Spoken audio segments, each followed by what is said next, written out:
It's the Passion Meets Purpose podcast. On this week's episode, Natalie Grant. I kind of feel like somebody is going to be listening to this. You feel like there's something that God has asked you to do, and you haven't done it because fear has actually kept you in a place of not taking risk. God typically in my life asks for the obedience first. And then once he sees your surrender and obedience, he goes, okay, now I'm going to show you the next steps. I am so excited about this episode for you with Natalie Grant. Number one, because we call this the Passion Meets Purpose podcast, and she demonstrates a lot of passion for a lot of really important things. Not just her music, which is incredible, not just her family, but also her heart for justice. She's going to talk about how watching an episode of Law and Order one night led to her speaking in front of Congress and launching her own nonprofit to stop human trafficking. She's going to talk about what it was like to be diagnosed with thyroid cancer and get that phone call on the way to Disney World and not being ready to share it with her daughters yet. So can you imagine walking through Disney on a family vacation having just gotten that phone call? She's also going to share my favorite story of when her mom was pregnant with her and a word that was given to her mom over Natalie's life. It's profound and it's a miracle, and I'll let her tell it. So there's just so much here, plus a lot of laughter. And of course, like in true fashion, we open it up talking about some Seahawks game that Natalie had been watching. Clearly, this was recorded a little bit ago, but I couldn't not start with her favorite team. Let's just pretend you're here in the Pacific Northwest, shall we? I actually wish I was. I do. I know you do. I know you do. And how about the Seahawks? Can we just say that? How are you doing with the piped-in crowd noise? I just literally, as long as they actually keep playing the way they've just been playing, I'm like, I'm really sad that you don't have a crowd there, but you guys are killing it right now. So clearly you're going with it. I love that you have such commitment to stay up in Nashville to watch the game. How late were you up with this last one that went down to the wire? Oh, my word. And I was trying to keep my cool because I'm like, your kids are like watching you as much as you are watching the game. But I was like, don't you dare let Cam Newton win. We already did it with Tom Brady. Don't give it to Cam Newton. I adore you. Stuffed him. The last time you were actually out here was a Christmas tour with Danny Goki. And I remember because when you come to town, the amount of comped seats that you take up is like half the arena. It's just, here comes Natalie's family. I know. There's so many of us, honestly, between kids and then kids, and then it's just so many, but it's wonderful. Your parents live out here, and I know that your mom just recently had a heart procedure, like recently as in yesterday. Yeah, like literally. So, she had a heart attack in the summer of 2019, and so she needed, I think it's maybe called a Watchman. I should know better about this, but it was just something to kind of help keep it. It's kind of like a little pacemaker, I think. And so she just went in to have it done. And the good news is that the doctor said it's like perfect. So it's working perfect. The procedure went perfect. And, I came along a little bit later in my parents' life. I'm the last of 5 kids, and they weren't expecting to have another child. And so I'd like to say I'm everything they never knew they needed. But my mom's 80. So this isn't like a small thing, which is also why this season has also been so hard, because they're in that really high risk group right now. So they just feel isolated and sad. It's hard. It's so hard to be away from them. One of my favorite stories I've ever heard is actually a word that was spoken over your mom when she was newly pregnant with you. And she had not even told it. No one knew she was pregnant. I think it happened at church. Would you share that? So it's funny. It was at a church in Kent, which is where my family lived at the time.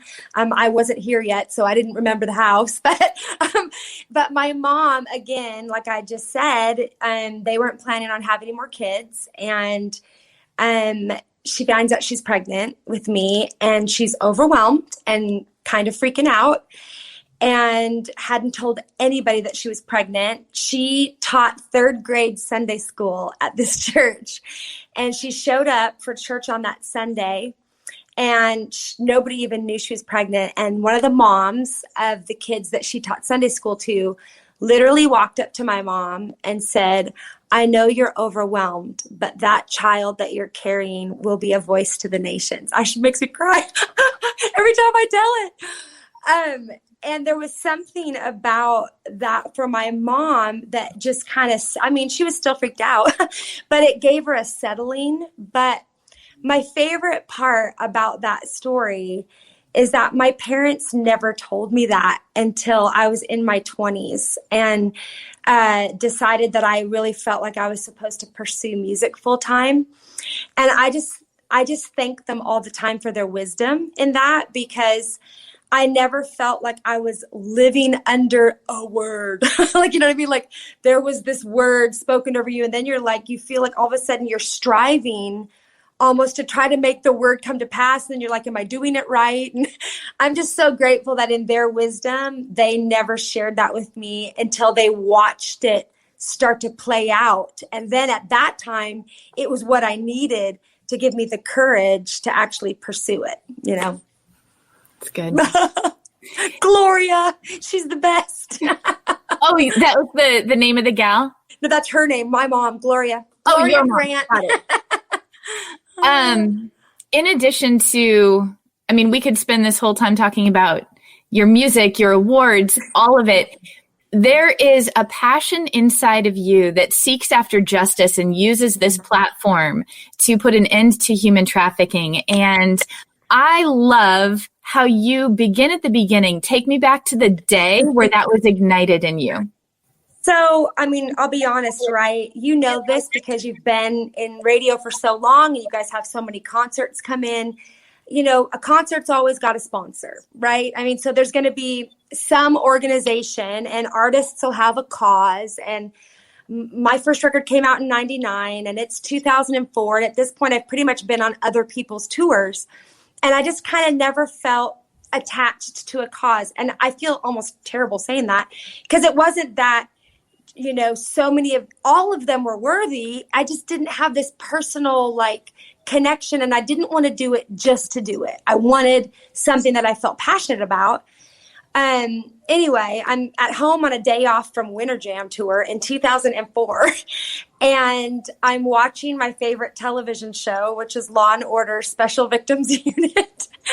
And they started talking about something called human trafficking. And honestly, Sarah, I was watching this episode and I was almost a little bit annoyed because I always believed that Law and Order was ripped from the headlines, right? Each episode is based on an actual story. And they were showing these kids being sold out of the back of a van in New York City. And I was like, this is not happening. Like, kids are not being sold in New York. Like, there's just no way. And I can't explain it except for by the end of the episode, they actually had something that came on that said, human trafficking is real and like a fact. And I was like, wait, what? And I literally Googled, what is human trafficking? And that's really how it started for me in 2004. And about 3 months later, my husband and I, we didn't have kids yet. And we were like, hey, we're going to go somewhere and figure out how we can help with this. And literally went to India, and I had, through research, found an organization, a man that was just given his life to help in the one slum that he was working in India. And to try to explain to you what it was like to step off that airplane and to be taken straight to the red light district. And I'm literally going, wait, there are children for sale on the street. Like, I'm walking by and someone is trying to sell a child to my husband. And I'll never forget this moment. We're in the middle of the street in the slum, and I look up, and in a second-story window, there is literally the bars of a cage, and I see a little girl that cannot be more than 6 years of age. And I have told this story probably no less than 1,000 times. And I can remember what I was smelling when I saw her. I can remember that, because right now as I talk about it, I get that sick feeling in my gut because she wasn't screaming for help. It was like she was resigned to her reality. And I remember asking the man we were with, why is that girl in a cage? And he said, she must be new. They put the new girls in a cage to break their spirit. And even just saying it right now, it chokes me up because I remember thinking her spirit has been broken. And in that moment, Bernie and I my husband, we didn't know what we were supposed to do, what it looked like, how we walked it out. But we knew in that moment that God was just asking us to be obedient to whatever it was that he was stirring in us. So we came back to Nashville. I started an organization back then. I didn't know what I was doing at all. I literally was like, we're just going to talk about it and raise money for that guy in India. We're going to send it and, we're going to help build things there.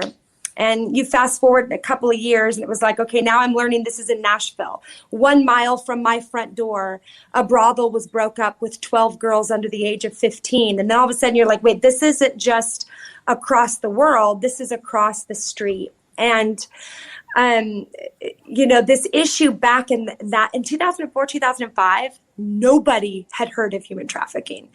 And I even remember a couple of the churches that I don't mean for this to sound like judgmental, but a couple of the churches came to me before a concert and said, hey, we're happy you're here. We just don't want you talking about the kids in cages thing. Like that's going to be uncomfortable for us. And I can't explain it to you, but right now there's one church in particular I'll never forget. And if I ever saw him again, I would actually thank him because that did something in me. That then turned my heartbreak into what I call righteous rage, like a righteous, well, wait a second. What do you mean? We're the people who are supposed to be talking about this. This is our job to talk about this. And it did something in me that was like, I'm going to talk about this forever. And so you fast forward now, and all of a sudden people are talking about it, and people are noticing it, and people are. And again, I don't want to hijack this interview and make it anything that it's not supposed to be. But one of the things that I do just want to say for me that's been just like I've had to get with God about it in this season is that, all issues are important to God. That's the thing. The issues are people, not issues. Sorry, I said that wrong. All people are important to God. But we can't all stand for every issue, right? We can't. We can in theory, and we can say that's wrong and that's wrong and that's wrong. But I'm going to use my platform for something that God gives me a passion for. But what you see happening is people going, well, I'm going to use this issue as a deflection from maybe another issue. And I'm going to say, well, don't tell me about that because where are the children? You're not concerned about the children. And I'm like, yeah, but you went to my concert in 2008 and you heard me talk about the children and you didn't say one word. And now all of a sudden in 2020, so only thing I'm challenging even myself with every year is, you know what? Stand for those children in 2021 and stand for them in 2022 and stand for them in 2023, because this is an issue that breaks the heart of God. And it is going to take all of us kind of banding together to help bring it to an end. You ended up in Washington, D.C. talking about this. I did, honestly. So I'm friends with Senator, well, he just retired last year, but Bob Corker is a senator here in Nashville in Tennessee. And he had heard me speak at some event in Nashville. And he said, hey, will you come speak in DC? And to be honest with you, I didn't really even kind of know what he was asking me to do. And I showed up and I was like, wait, this is in front of the Senate. You see it on like the news and they're like sitting at the table and then all of the Senate is up at the big, long, and I'm going, what am I doing here? And the people before me were all experts. And so I literally said, I don't know how I got here. I'm a singer and I sing about Jesus and I'm going to tell you my story. I'm not an expert, but I'm a person that wants to be committed to helping other people. And I think even in that moment, it all of a sudden wasn't about right or left or politics. You saw people from both sides of the aisle weeping and committing to this issue. And I kind of go, well, that's what Jesus does. He brings people from the right and the left and kind of comes back to the center. I'm like, guys, Jesus is the center of it all. And that's where he's asking us to come back to. We're going to link up to your nonprofit that you created. I love that too. You're just like, I don't know how to create a nonprofit. I don't. Actually, I kind of feel like somebody is going to be listening to this, honestly, and you feel like there's something that God has asked you to do, and you haven't done it because fear has actually kept you in a place of not taking risk. And I get that fully.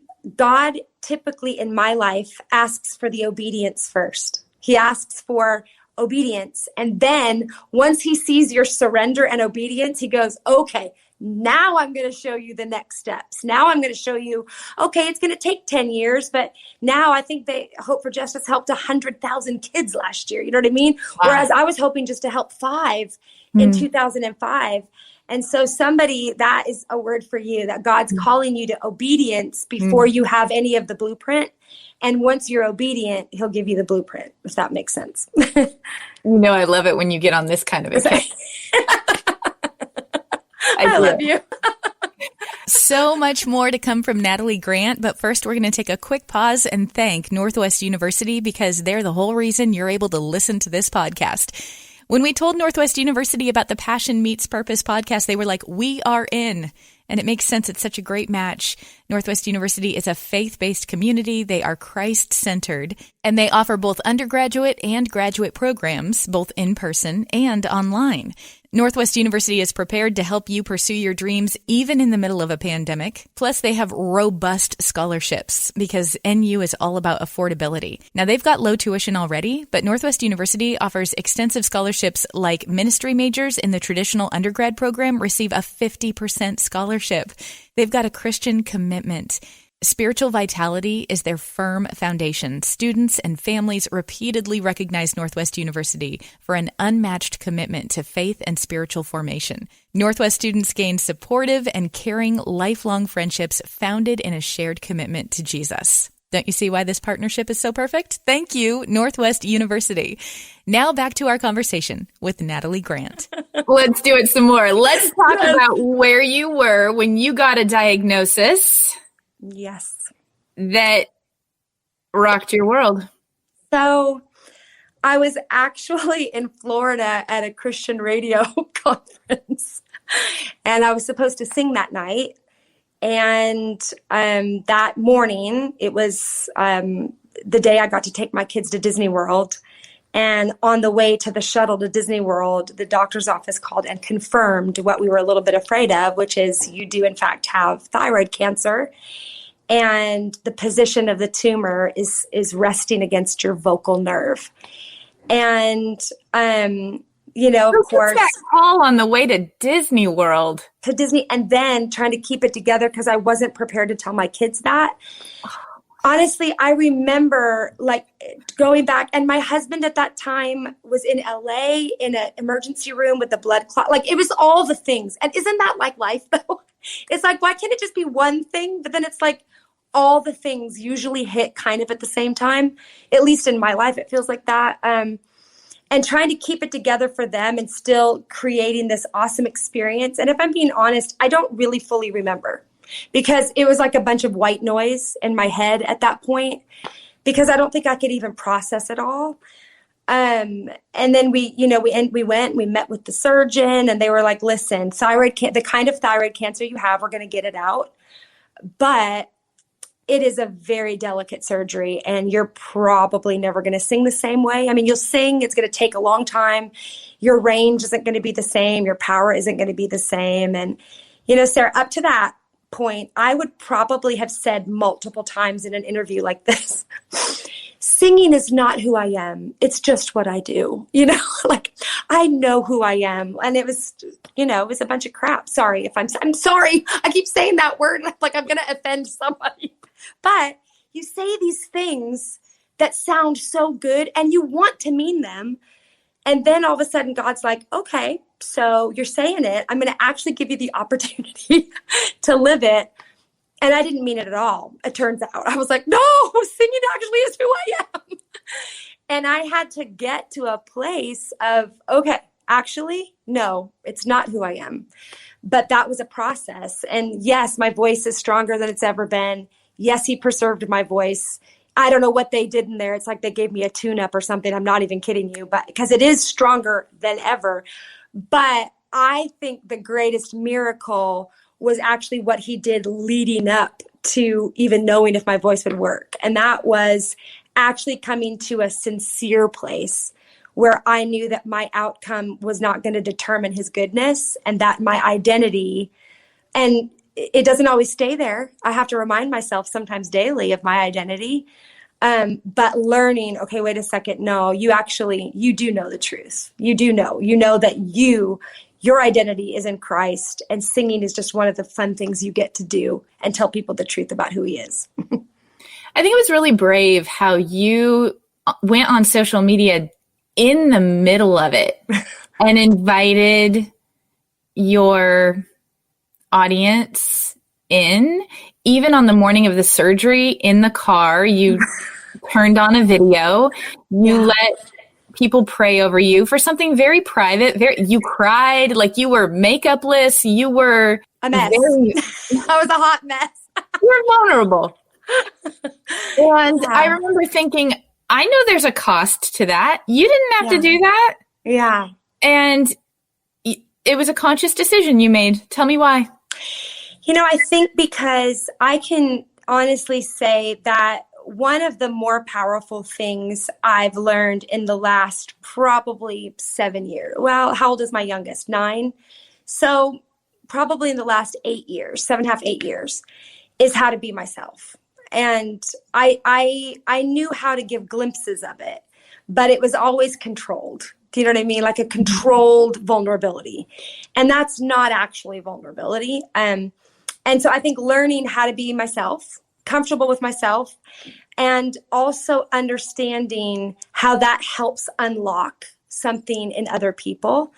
I actually get a bit of a high from that, if I'm being honest. I do a high from going, me just being me is actually helping, Susan go, wait a second, it's not going to happen overnight, but I can be me and it's going to be okay. I think there was something about that that's really strengthening to my own life. And then I believe in the power of prayer. So, I really, really believe in it. I've seen it at work in my life. And so I was also being a little selfish. I wanted people to pray. I was desperate for people to pray for me. And I was so overwhelmed at how much people did, but yeah. So I think now, for better or worse, I'm as you can see, I'm pretty real. The older I get, I hear this is what happens. I guess this is why our grandmothers just say stuff, right? You're right. So. It's the beauty of age. It's one of the beautiful things of growing older is this kind of, I've said my 40s are my favorite so far, because in your 30s, you still cared. You cared less than your 20s, but 40s, you don't. It's just a totally different thing. And you feel this kind of authority in your awesome freedom of not caring. It's kind of amazing. So yes, music is not your identity. However, it's a passion, it's a gift. And I am so grateful that you just keep cranking out songs. Before we get to your new single, one of the things I love is, I think we should call it Brag on Bernie. For anyone that doesn't know your husband's repertoire, why don't you give just a little bit about, I don't know, him playing the piano on the Grammy stage or at Jimmy Fallon? Like, why don't you brag on Bernie a little bit? I know, honestly, that's the thing. I always say Bernie is actually the brilliant genius of this equation. He's just one of those that's quiet about it. And I find the ones that are out in front, they're usually the least. It's the team behind that actually gets them to be able to be out in front. Bernie, as a songwriter and a producer, he works on my stuff, but about 20 years ago, everybody figured out how talented he was. And even just the amount of songs, there was one day on the way to school, we were listening to radio, as we do in the car, And literally we heard 6 songs, and 4 of the 6 Bernie had written. And my girls were like, Daddy's kind of a big deal. He actually is, guys. And then he just finished the new Josh Groban record, and just all the incredible, and he got to work with Sarah Bareilles, if you know who that is, but he loves her so much, and Kirk Franklin, and just, it's kind of amazing what he gets to do. But my favorite thing is when he just honestly plays the piano and writes those orchestra arrangements, and that's when Bernie is at the best of Bernie. There's 2 things that you do that I love. One of them is when you sneak film him. Totally. He's just sitting down and writing something in the moment, and I'm like, oh my goodness, I'm going to need to record that.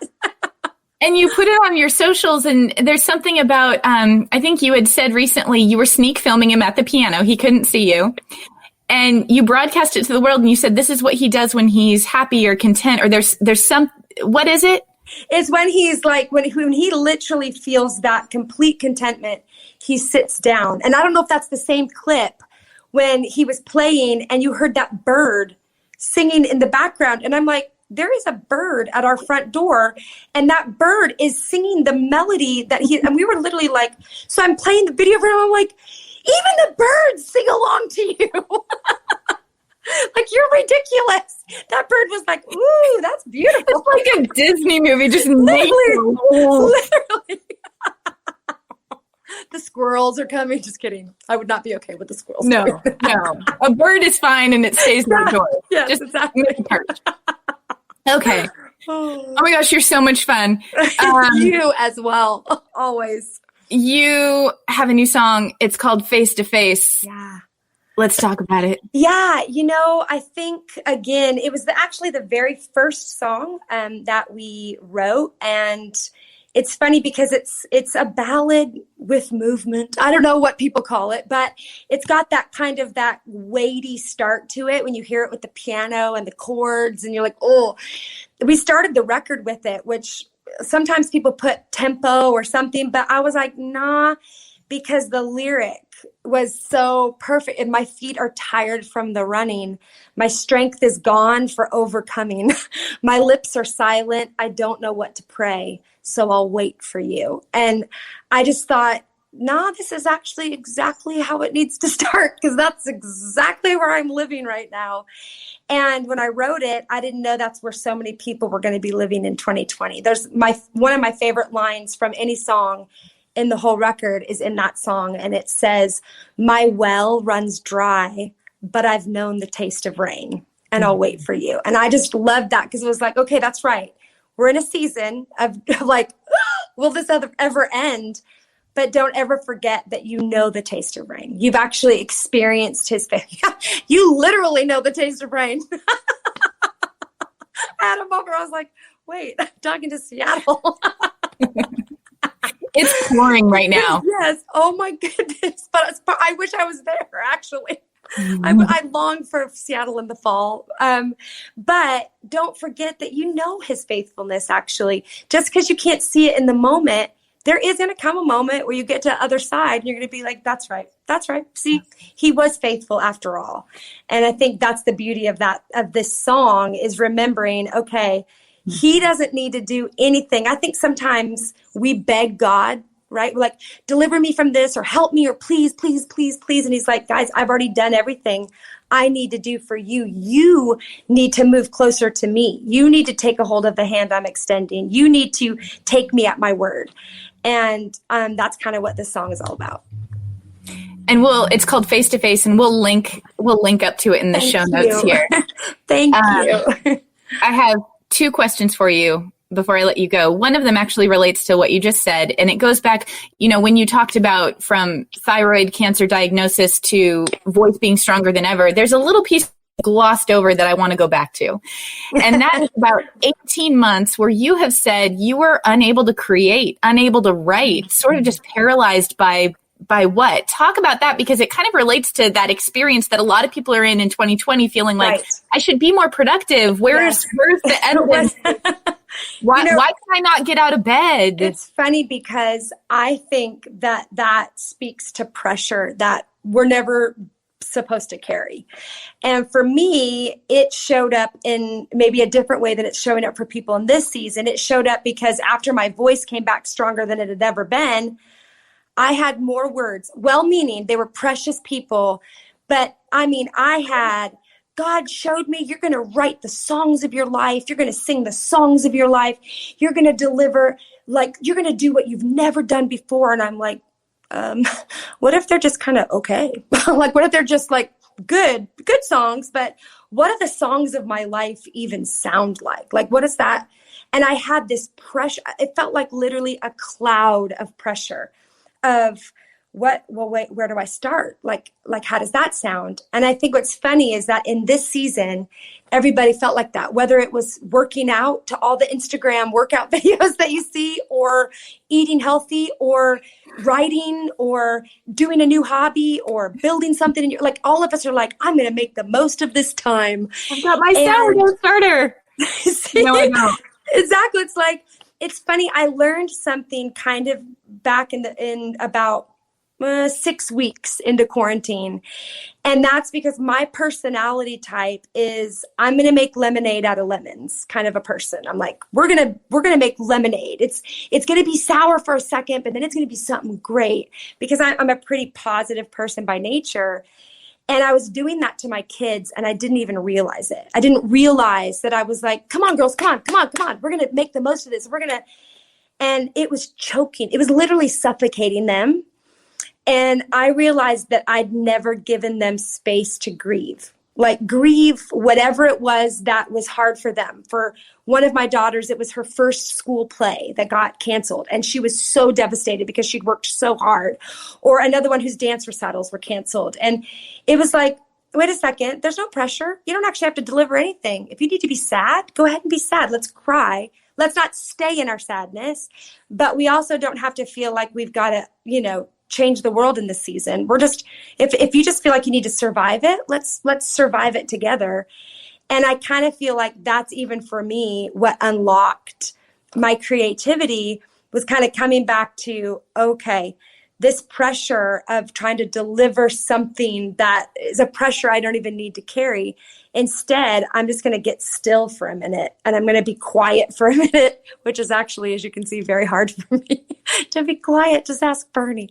But if it's like, just actually close your mouth, like literally just be quiet. And don't feel guilty when you need to watch a few shows from Hulu or whatever it is that's your streaming of choice, like take the pressure off of yourself. And I have found that taking the pressure off is actually what enabled me to move forward. My final question, and this is one that's I've just recently, you might only be my second or third person I've asked this of, but it's my new favorite question to ask musicians. And it's, why do we sing? Oh, woo! What a good question, Sarah. And in 21 years, I have never been asked it. Ever. So I actually love that you're asking that question. Now, Lord, give me something really great to say. So there's a couple of things. One, I think, personally, I think that worship wins the war. Like, we actually can see that in scripture, and some of the great stories of, okay, there's this enemy that's approaching, and by all accounts, you're going to get demolished, right? Like, I think it's in First Chronicles, you're going to get demolished by this enemy that's just literally right over the bend, and they're on their way. And then, I don't know how I would have felt about this, but what did they do? They sent the singers out first on the front line. Right. They sent and usually, let's be honest, the musicians are not the strong ones. We're in our little skinny jeans, and like, we're not the real athletic, like on the front line kind of people. So when I read that, I'm always like, oh, what would like some of my little skinny jean wearing friends or guys in my band, they'd have been like, oh, no, not the front line. And yet they sent the singers out first. And when they opened their mouths, the entire enemy camp literally fell. Like it like wiped them out in an instant. And I think that's to teach us that our voice, the power in our voice, that God's put the gift of singing, whether you can stay on tune or not, doesn't matter. It's what happens when you let your heart sing a song. And so I think worship wins the war, number one. I think praise is a weapon that is used to fight against depression and anxiety. And like when I'm in the middle and the thick, because I struggle with anxiety. And when I get kind of in that valley of depression is knocking on the door, I immediately turn on worship music. And it doesn't like it's some magic potion, but it does change the posture of my heart and it gets my mindset in a different place. So I think number one, we sing because it's one of the ways that God designed us to give him praise. And it's also a weapon that he gave us that helps win the war. You know, I love it when you get like this. I love you. Oh, all right. Thank you, Natalie. Sarah, thank you. I love you and I love Seattle. I love Spirit. And I hope that I get to come home soon. I came home in the summer and got to visit my family, but because my parents are both high risk, we had to have our masks on and we sat outside. So right now we're trying to figure out if we get to come for Christmas because it's a little harder to social distance outside in the winter. So we're just like, Lord, just make a way for us just to hang out. Let's see my parents and be in our favorite city. Space heaters in Patagonia. That's right. Actually, heaters. I'm all about it. Amazon, coming my way. Always good to see you. Good to see you too. Take care, Sarah. Bye. How much fun. How much fun is she? Oh, and such an open book, and I just love everything about it. Natalie, thank you so much for your time. My goodness, if we could just do this every week. Actually, we are. We are doing the Passion Meets podcast. Wait, what am I called? The Passion Meets Purpose podcast? Why did I put so many P's in the title of this? And for all I know, this is going to go on for 200 episodes, and I'm going to have to keep saying it. Anyway. By the way, going on for 200 episodes is actually something I would love. And here's some things I want to know from you. Who do you want on this thing? Because we're doing more than just like artists and Olympic gold medalists. I'm going after your story. Here's the deal. You've got a passion. It meets a purpose. You tell me what that is, and I will interview you and also who you want to hear from. So you can shoot us a note. And you can rate and review and subscribe. And you probably know better than I do how to find podcasts. So share it with a friend. I think those are all the things I'm supposed to ask. Also, thank you, Northwest University. You are the one that made this whole thing possible. And I am so grateful. Let's continue that partnership. On to next week. Can't wait to see you then.